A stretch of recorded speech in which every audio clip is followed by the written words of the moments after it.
Agrigento domani sarà testimone di una tappa del rally della Targa Florio, un evento sicuramente importante, Presidente. Certo, noi abbiamo avuto la possibilità di avere nella nostra città una tappa della corsa più antica del mondo. Domani avremo questi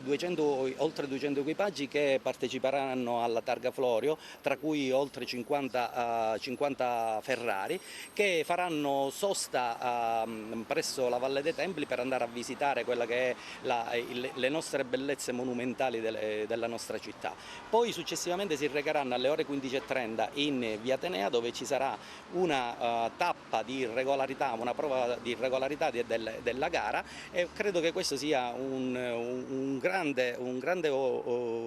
soddisfazione che possiamo avere per la nostra città, perché non solo i piloti vedranno quelle che sono le bellezze monumentali della via Atenea e comunque vedranno la nostra città, ma abbiamo la possibilità per i cittadini di vedere quelle che sono le auto più belle che hanno fatto la storia dell'automobilismo mondiale. Parteciperanno 200 piloti provenienti da tutto il mondo, non solo dalla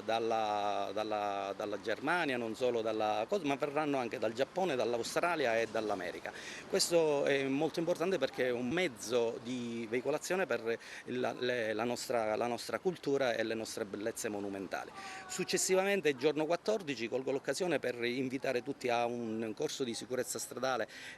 organizzato e ideato dalla Sara e dall'Automobile Club d'Italia, Sara Saffector, dove sarà un momento di riflessione con i ragazzi su quelli che è un tema molto attuale, che è quello della sicurezza stradale. Ci sarà come istruttore l'ex pilota di Formula 1 Andrea Montermini,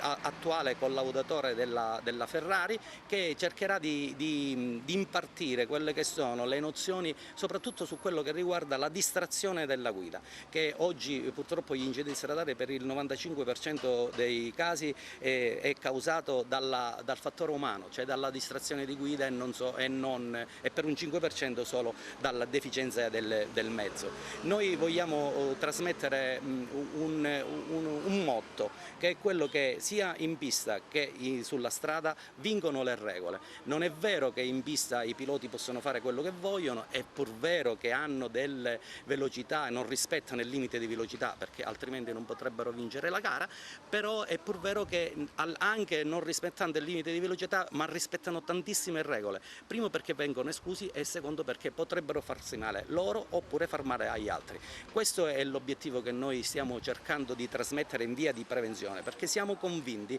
che non basta solo l'azione di repressione, è sempre necessaria da parte delle autorità, però secondo me e secondo noi, per ridurre quello che è il tasso di incidentalità e comunque il tasso di mortalità è necessaria un'azione di prevenzione, e l'ACI su questo si sta battendo tanto.